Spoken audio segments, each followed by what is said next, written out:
नमस्कार दर्शकों, आप सभी का स्वागत है मिस्ट्री मैम यूट्यूब चैनल में। आज हम जानेंगे श्री राधा जी के जन्म से लेकर हर चमत्कार की 10 शुभ घटनाएं। तो इसे वीडियो को ध्यान से देखिएगा, ये आपके काफी काम आ सकती है। द्वारिका, जगन्नाथ सहित सारे धाम भले ही श्री कृष्ण के हों, लेकिन ब्रज धाम तो श्री राधा रानी का ही धाम है।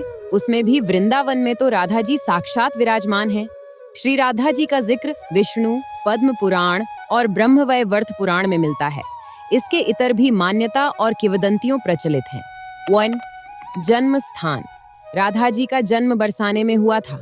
यह भी कहते हैं कि राधा जी का जन्म यमुना के निकट स्थित रावल ग्राम में हुआ था और बाद में उनके पिता बरसाना में बस गए। 2. जन्म तिथि। पुराणों के अनुसार भाद्रपद की अष्टमी तिथि को श्री कृष्ण का जन्म हुआ था और इसी माह की के शुक्ल पक्ष की अष्टमी को देवी राधा का जन्म भी हुआ था। 3. जन्म नाम। पद्म पुराण के अनुसार राधा वृषभानु नामक वैश्य गोप की पुत्री थी। उनकी माता का नाम कीर्ति था। उनका नाम वृषभानु कुमारी पड़ा। 4. प्रथम मिलन। दक्षिण में प्रचलित कथा के अनुसार श्री राधा ने भगवान श्री कृष्ण को तब देखा था जबकि माता यशोदा ने उन्हें ओखल से बांध दिया था।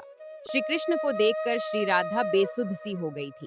उत्तर भारतीय मान्यता अनुसार कहते हैं कि वह पहली बार गोकुल अपने पिता वृषभानु जी के साथ आई थी, तब श्री कृष्ण को पहली बार देखा था।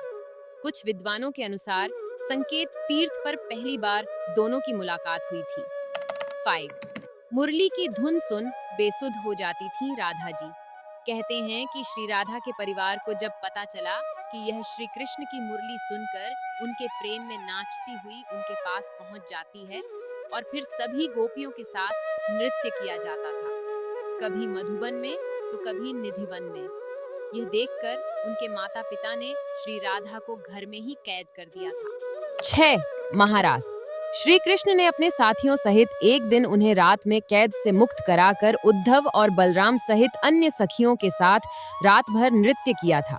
यह रात पूर्णिमा की रात थी जब महारास हुआ था। बाद में श्री राधा की माँ राधा के कक्ष में गई तो राधा उन्हें वहां सोते हुए मिली। भगवान श्री कृष्ण से श्री राधा लगभग 5 वर्ष बड़ी थी। श्री राधा एक सिद्ध और संबुद्ध महिला थी। 7. प्रेम की निशानी। भगवान श्री कृष्ण के पास एक मुरली थी जिसे उन्होंने राधा को छोड़कर मथुरा जाने से पहले दे दी थी।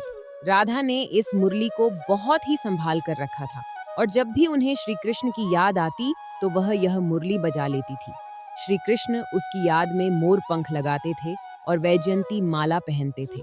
श्री कृष्ण को मोर पंख तब मिला था जब वे राधा के उपवन में उनके साथ नृत्य कर रहे मोर का पंख नीचे गिर गया था तो उन्होंने उसे उठाकर अपने सिर पर धारण कर लिया था और राधा ने नृत्य करने से पहले श्री कृष्ण को वैजयंती माला पहनाई थी।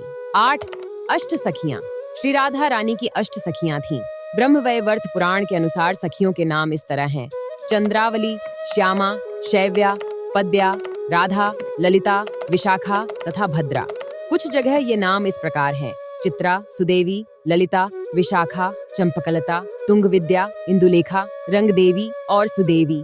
कुछ जगह पर ललिता, विशाखा, चंपकलता, चित्रा देवी, तुंगविद्या, इंदुलेखा, रंगदेवी और कृत्रिमा, मनेली।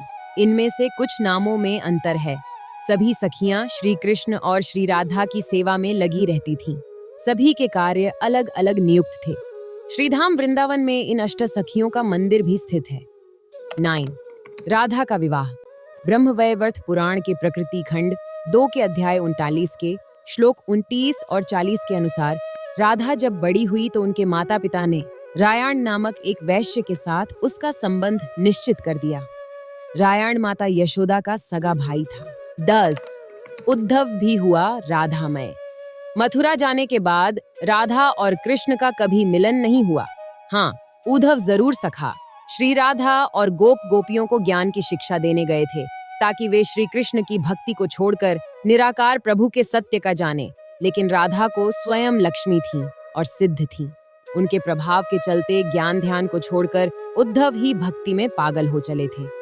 ऐसी रहस्यमय और सटीक जानकारी के लिए मिस्ट्री मैम यूट्यूब चैनल को सब्सक्राइब करें और वीडियो अच्छी लगी हो तो लाइक करें और ज्यादा से ज्यादा लोगों को शेयर करें। धन्यवाद।